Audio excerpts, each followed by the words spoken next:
Hello friends, this is Gautam Pandey coming up with the next round of बस 5 minute. तो आज के बस 5 मिनट में हम बात करेंगे लिविंग रूट ब्रिजेस से रिलेटेड इंपॉर्टेंट बातों को और साथ ही साथ समझेंगे why is it an architectural marvel. तो फर्स्ट ऑफ ऑल जरा देखते हैं कि ये लिविंग रूट ब्रिजेस न्यूज में क्यों है। देखिए, रिसेंटली द हिंदू न्यूज़पेपर में लिविंग रूट ब्रिजेस से रिलेटेड एक आर्टिकल पब्लिश हुई थी। तो हमारे लिए इंपॉर्टेंट ये हो जाता है समझना कि आखिर ये लिविंग रूट ब्रिजेस है क्या, ये कहाँ फाउंड होते हैं, इनकी हिस्ट्री क्या है। इससे रिलेटेड जितने भी इंपॉर्टेंट फैक्ट हैं जो हमारे एग्जामिनेशन पॉइंट ऑफ व्यू से इंपॉर्टेंट हो जाते हैं, उन सारी बातों को समझना और साथ ही साथ ये भी समझना कि why is it an architectural marvel. तो इन सारी बातों की वीडियो में डिस्कस करेंगे। चलिए शुरू करते हैं, एक एक करके समझते हैं। सबसे पहले जरा हम समझते हैं कि आखिर ये लिविंग रूट ब्रिजेज है क्या।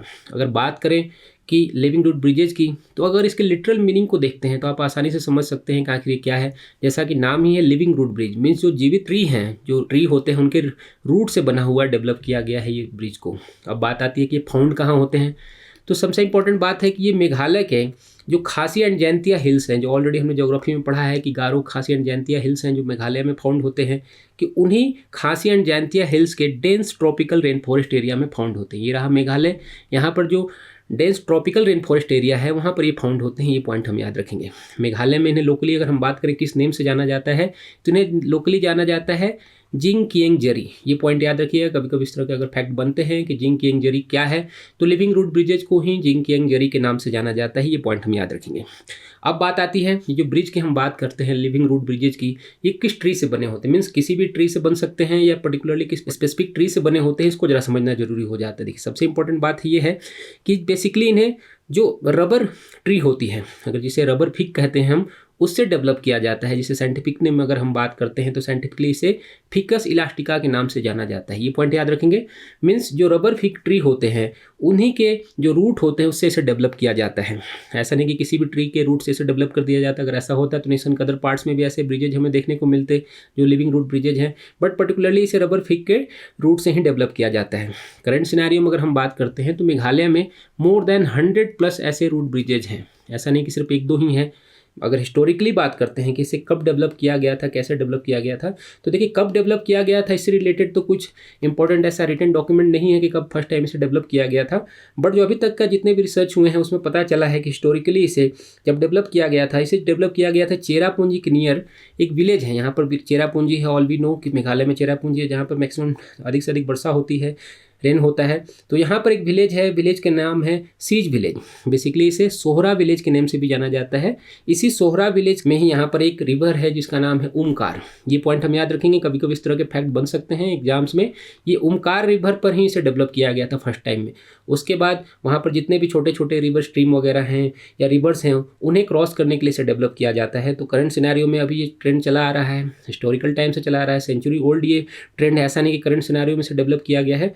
तो ये बात हो गई कि आखिर ये लिविंग रूट ब्रिजेज हैं क्या और कहाँ फाउंड होते हैं। अब जरा हम समझते हैं कि why is it an architectural marvel. इसे वास्तुशिल्प का चमत्कार क्यों बोला जा रहा है, इसको जरा समझते हैं। सबसे इंपॉर्टेंट बात क्या है कि अभी तक के जो रिसर्च हुए हैं उसमें ये पता चला है कि इसे डेवलप करने की जो टेक्निक है वो ट्रेडिशनल ट्राइबल नॉलेज है। ऐसा जैसा ऑलरेडी हमने डिस्कस किया कि इसके जो डेवलपमेंट का टाइम है एक्चुअल पता नहीं है अभी भी। मीन्स जो ट्राइबल नॉलेज है उस पर पूरी तरह से ये बेस्ड है। ऑलरेडी हमने ये डिस्कस किया कि इसे रबर फिग के जो ट्री होते हैं, ट्री के जो रूट होते हैं, उससे डेवलप किया जाता है। बेसिकली अगर अब जो रिसर्च में पता चला है उसमें कहा गया है कि इसे डेवलप करने के लिए जो ट्राइबल्स होते थे वो जो बैम्बू ट्रंक होते थे उसका यूज करते थे। करंट सिनेरियो में भी इसे यूज किया जा रहा है। बेसिकली होता क्या है कि जो रबर फिग के रूट होती है उसे इन जो बैम्बू ट्रंक होते हैं उनमें होल करके डेवलप किया जाता है और उन्हें एक ब्रिज के फॉर्म में डेवलप कर दिया जाता है। जैसा कि आप इमेज में देख सकते हैं करंट सिनेरियो में क्या है, इनमें क्या करते हैं कि जो बैम्बू ट्रंक है उनमें उन रूट को डेवलप कराया जाता है। क्योंकि देखिए प्रॉफिट क्या है यहाँ पर बैम्बू ट्रंक से कि जो रूट्स होते हैं स्टार्टिंग में तो उतने हार्ड नहीं होते हैं, जब वो लॉन्ग टर्म तक रहते हैं धीरे धीरे क्या होते हैं हार्ड होते चले जाते हैं, बड़े होते चले जाते हैं। बट स्टार्टिंग में क्या होता है उन्हें प्रोटेक्शन की जरूरत होती है, खास करके वेदर से। तो ये जो बैम्बू ट्रंक के होल होते हैं उन्हें वेदर से प्रोटेक्शन प्रोवाइड कराते हैं और साथ ही साथ न्यूट्रिशन भी प्रोवाइड कराते हैं। तो ऐसी सिचुएशन में क्या होता है, ये जो बैम्बू ट्रंक के हेल्प से ये जो रूट होते हैं वो एक ब्रिज के फॉर्म में डेवलप हो जाते हैं, जैसा कि छोटे छोटे स्ट्रीम पर या ओमकार रिवर की जैसा हमने बात किया वहाँ पर डेवलप हो जाते हैं। करंट सिनेरियो में अगर हम बात करते हैं इससे रिलेटेड इंपॉर्टेंट फैक्ट, तो इसके आर्किटेक्चरल मार्बल को देखते हुए यूनेस्को वर्ल्ड हेरिटेज साइट की 2022 में से टेंटेटिव लिस्ट में शामिल किया गया था। टेंटेटिव लिस्ट क्या होता है ऑलरेडी हमने अलग वीडियो में आपके साथ डिस्कस किया, आप वहाँ पर जाकर उसे देख सकते हैं। तो 2022 में इसे क्या किया गया है, यूनेस्को की वर्ल्ड हेरिटेज साइट की टेंटेटिव लिस्ट में शामिल किया गया है। ये पॉइंट भी हम याद रखेंगे, कभी कभी इस तरह के फैक्ट भी पूछे जा सकते हैं। तो अब आप आसानी से समझ सकते हैं कि YG10 आर्किटेक्चर मार्बल और ये लिविंग रूट ब्रिजेज क्या होते हैं। तो होप आपको ये वीडियो समझ में आया होगा। Thanks for watching.